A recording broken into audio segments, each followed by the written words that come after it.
প্রিয় সাংবাদিক বন্ধুগণ, রাষ্ট্র, সরকার এবং রাজনীতির বিদ্যমান অবস্থা ব্যবস্থা সংস্কারের লক্ষ্যে ২০২২ সালে বিএনপি প্রথম ২৭ দফা সংস্কার প্রস্তাব উপস্থাপন করেছিল।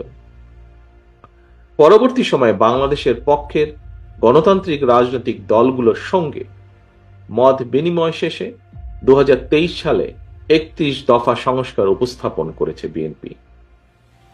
বিএনপির উপস্থাপিত সংস্কার প্রস্তাবে গণমাধ্যমের স্বাধীনতা নিশ্চিত করার লক্ষ্যে সুপ্রিম কোর্টের সাবেক বিচারপতি, অভিজ্ঞ মিডিয়া ব্যক্তিদের নিয়ে একটি মিডিয়া কমিশন গঠনের কথা বলা হয়েছে। আপনারা দেখেছেন, বর্তমান অন্তর্বর্তীকালীন সরকারও গণমাধ্যমে সংস্কার কমিশন গঠন করেছে। সুতরাং সংস্কার কার্যক্রম নিয়ে অন্তর্বর্তীকালীন সরকারের সঙ্গে বিএনপির কোনো বিরোধ নেই। সংস্কার আগে নাকি নির্বাচন আগে, যারা এ ধরনের প্রশ্ন তুলে জনমনে বিভ্রান্তি সৃষ্টির অপচেষ্টায় লিপ্ত হয়েছেন, তাদের উদ্দেশ্য কিন্তু ভিন্ন। বিএনপি মনে করে সংস্কার কার্যক্রম এটি কোনো শেষ হওয়ার বিষয় নয়। একজন সংস্কার কার্যক্রম শুরু করলে আরেকজন প্রয়োজনীয় সংস্কার এগিয়ে নিয়ে যায়, কারণ সংস্কার একটি চলমান প্রক্রিয়া।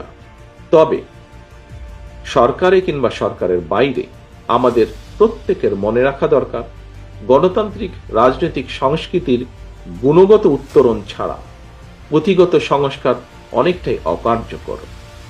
সংস্কার কার্যক্রমকে কার্যকর করতে চাইলে সবার আগে জনগণের নিত্য দিনের দুর্দশা লাঘবের ব্যবস্থা করা দরকার। জনগণের নিত্য প্রয়োজনীয় সরবরাহ নিশ্চিত করা না গেলে সংস্কার কার্যক্রমের কাঙ্ক্ষিত সুফল পাওয়া যাবে না।